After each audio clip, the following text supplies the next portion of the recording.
Well, the debt limit deadline is quickly approaching, but Washington remains at odds over how to address it. Senate Majority Leader Chuck Schumer says Speaker McCarthy's House-approved debt ceiling bill is, quote, dead on arrival in the Senate, while McCarthy is hoping his plan will jumpstart negotiations with the White House.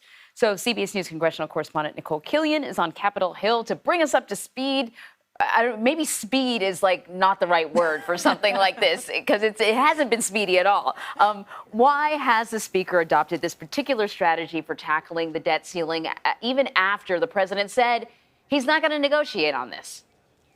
Yeah, well, it's kind of like bringing us up to the slow walk, right? Because we're making this like slow walk to this X date. But, you know, Speaker McCarthy, for his part, did move this package pretty hastily. I mean, keep in mind, they just introduced it last week. They ended up voting on it a couple of days ago. So, you know, the speaker told me at the time that was his intent to move this quickly because that X date is approaching and he doesn't feel that there's a lot of time to waste. As you see, it raises the debt ceiling by $1.5 trillion.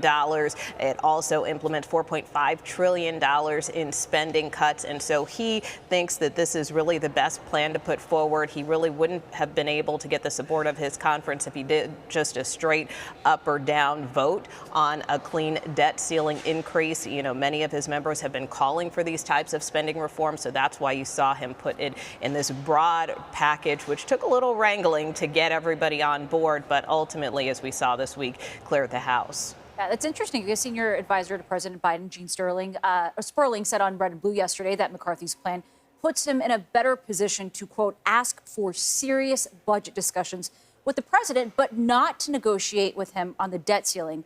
We're going to ask you about that, but first let's watch the clip.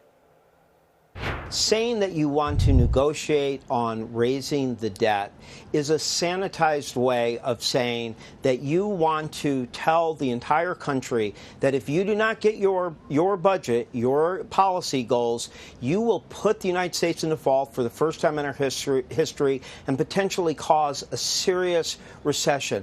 No one should do that. Let me be clear, not Democrat or Republican, not liberal or conservative. So plenty at stake there. Strong comments from the president's advisor. But the U.S. does risk defaulting on its debt as soon as that June X date. I know that you had mentioned, Nicole. There's still not a plan in place to prevent this from happening at this point. Just weeks away now. Is there any possibility at all of the president discussing this issue with McCarthy as the country inches closer to this deadline?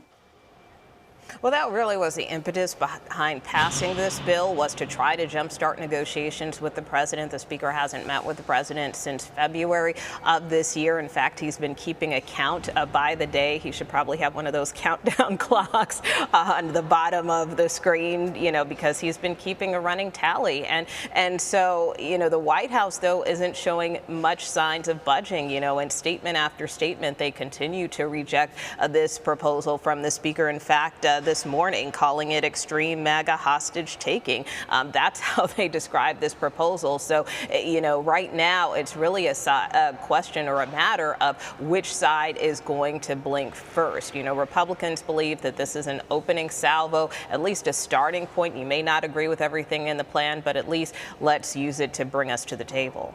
So if not McCarthy's plan, because, you know, President Biden doesn't want to see any cuts, these are things that we are paying for that have already been agreed upon, right? We're not talking about future spending. This is stuff that's already being spent, essentially. So if not McCarthy's plan, then where's the middle road? Is there another option out there? Yeah, well, that's kind of the big question here on Capitol Hill. You know, Democrats' position continues to be they simply want a clean up or down vote on the debt ceiling, period, point blank. That's it. And the reason they continue to make that argument is because they say, well, look, Republicans did this 3 times under the Trump administration. Why are they now trying to change the game? So that is why you don't see Democrats really budging. And so, for instance, I asked Leader Schumer a couple of weeks back, what is Democrats' plan B? And, you know, he continued to insist, this is the way we've done it before. We've had these clean debt limit increases, and that's how we're going to get it done this time. So Democrats seem to still be banking on that and using this vote by House Republicans this week more so as a messaging tool and a way to attack them, hopefully to try to get them eventually on board to maybe lift the debt ceiling in a clean manner. Sure. And so much of this is part of the negotiation process that we've been here before where we haven't put the countdown clock on just yet, but it's coming. I mean, at this point, are lawmakers growing concerned the United States will not be able to resolve this issue in time for that X date that we still don't know at this point? Well, because everyone has been around the block here many times, and this is not the first debt limit fight that we have seen. So far, no one is really raising the alarm bells in terms of people like Senate Minority Leader Mitch McConnell, even Leader Schumer, and even Speaker McCarthy, although he is starting to sound the alarm bells more now that they've passed this plan. They all seem to say that they don't believe that there should be a default. So they are in agreement there, but as you point out, it's how do they all get to yes on that point.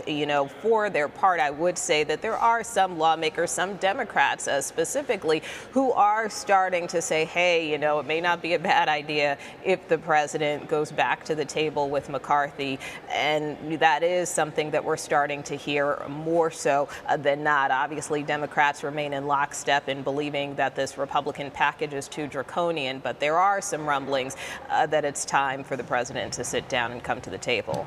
Nicole, before we let you go, got to ask you about something else. House Majority Leader, maybe not, but I'm going to ask you anyways. House Majority Leader Steve Scalise said that after the recess, top priority for Republicans, border security. He didn't say immigration. He said border security. Can you give us any insight into that? Yeah, that's right. Well, Republicans have really been quietly working on this border security package, which is kind of a combination of immigration proposals, border security proposals that they've been working on in two committees, House Judiciary, House Homeland Security. And so they have now gotten to the point where they've been able to kind of merge those two proposals into one. And so, for instance, this would tighten asylum restrictions by reinstating the Remain in Mexico policy. It would resume construction of the border wall, provide more funding for Border Patrol and law enforcement through grants. And so this is something that Republicans are anxious to move. It has been a high priority item on their agenda list. We have seen many Republican delegations, congressional delegations, and some bipartisan ones too, go down to the border repeatedly for the past couple of months. So this is something that they would like to move forward. And again, kind of like with the debt limit bill, it may not be something the Democrats agree to, but it is something that Republicans feel needs to be addressed. So their hope is that they can take this up after the break. Of course, they're off for about a week and we'll be back in May. We shall see. Nicole, always a pleasure to speak with you. Thank you.